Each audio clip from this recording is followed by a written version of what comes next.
اما بعد قال اللہ تبارک و تعالی فی القرآن الحکیم اعوذ باللہ من الشیطان الرجیم بسم اللہ الرحمن الرحیم کل نفس ذائقۃ الموت صدق اللہ العظیم۔ بزرگان محترم، یہاں تقریر کرنا مقصود نہیں ہے، بلکہ ہم سب اگر اس چیز کا جائزہ لیں تو ہمارے سامنے بہت بڑی تقریر موجود ہے۔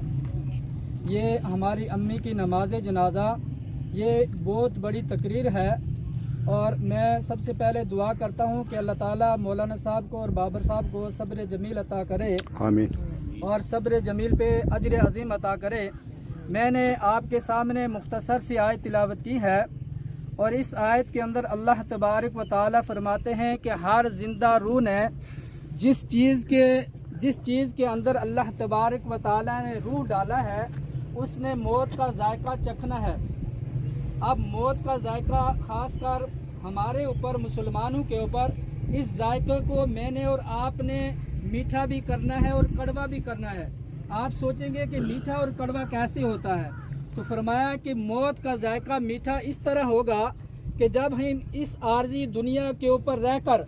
اللہ کے حکم کو، اللہ کے لاڈلے پیغمبر کے طریقے کے مطابق اپنی 24 گھنٹے کی زندگی گزاریں گے، چلنا پھرنا، اٹھنا بیٹھنا، رمضان، نماز، تلاوت، ہر چیز کو اللہ کے لاڈلے پیغمبر کی شریعت کے مطابق، سنت کے مطابق ادا کریں گے تو یہ ذائقہ میٹھا ہوگا، یہ ذائقہ بہت اچھا ہوگا، روح اچھے اطمینان کے ساتھ نکلے گی۔ اگر میں نے اور آپ نے اپنی منچائی زندگی گزاری، اللہ کے حکم کو اپنے طریقے کے مطابق، شیطان کے طریقے کے مطابق، اللہ کے لاڈلی پیغمبر کا طریقہ نہیں ہے،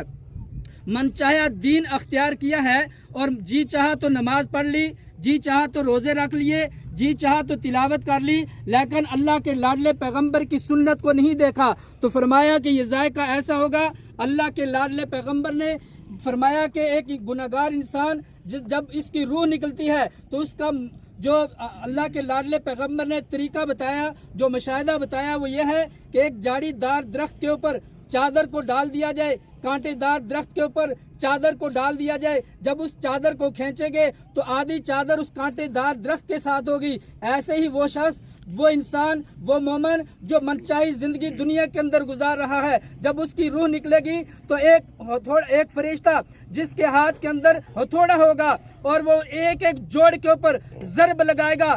سٹ لگائے گا، اور یہ کہے گا اے خبیث بدن کے خبیث روح نکل جا۔ ایک جوڑ سے روح نکلے گی، دوسرے جوڑ کے اندر آ جائے گی، اس لیے کہ دنیا کے اندر وہ کہتا تھا مرنے کے بعد دیکھیں گے، دیکھا جائے گا۔ کس نے مرنے کے بعد دیکھنا ہے؟ دنیا کے اندر جو چاہے عیاشیاں کر لیں۔ تو یہ ذائقہ میٹھا یا کڑوا میں نے اور آپ نے بنانا ہے۔ میٹھا ذائقہ اس صورت میں ہوگا کہ اللہ کے لاڈلے پیغمبر کی اتباع کرنی ہوگی، کڑوا ذائقہ یہ ہوگا کہ ہم نے اپنی مرضی کی زندگی گزاری۔ اللہ تعالی ہم سب کو مرنے سے پہلے مرنے کی تیاری کرنے کی توفیق عطا فرمائے۔ وآخر دعوانا ان الحمد للہ رب العالمین۔